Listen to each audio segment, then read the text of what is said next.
Paano nga ba magtrabaho ang pera? Ang trabaho ng pera ay mag-compound. Kaya nga dito, sabi ni Albert Einstein, compound interest is the eighth wonder of the world. Kasi ito yung most powerful concept in investing. Kaya importante, marunong tayo mag-invest. Noong 2012, natutunan ko yung The Rule of 72 na concept. Ito yung the magic of compound interest. Ito yung alam ng mga wealthy na hindi alam ng average people. May sample tayo dito na pag dinivide kasi sa 72 yung interest na kinikita ng pera, makukuha natin yung number of years kung kailan dodoble yung pera natin. Halimbawa, kung ito ay nasa 2%, matagal pa. Every 36 years pa dodoble yung pera natin.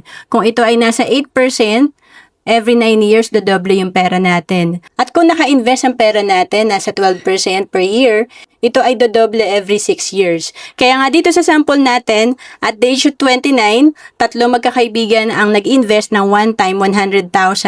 And yung isa, pag edad niya ng 65, 200,000 lang yung pera niya. Yung pangalawa, nag-invest sa 8%, 65 years old siya, 1.6 billion lang yung pera niya. At yung nag-invest sa 12%, pag edad niya ng 65, ito ay nasa 6.4 million. Ang laki ng difference dito, 200,000 at dito naman, 6.4 million. 6 million plus ang pagkakaiba.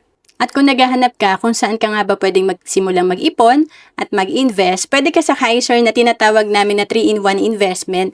Kasi dito sa Kaiser, meron ka ng investment, healthcare at life insurance. Ito ay 7 years to pay lang, 20 years ang maturity. Magbigay tayo ng halimbawang plan sa Kaiser, ang plan K75, na ang babayaran natin nasa around 44,116 lang kada taon, times 7 years, dahil 7 years to pay ang Kaiser, ang total investment natin nasa 308,813.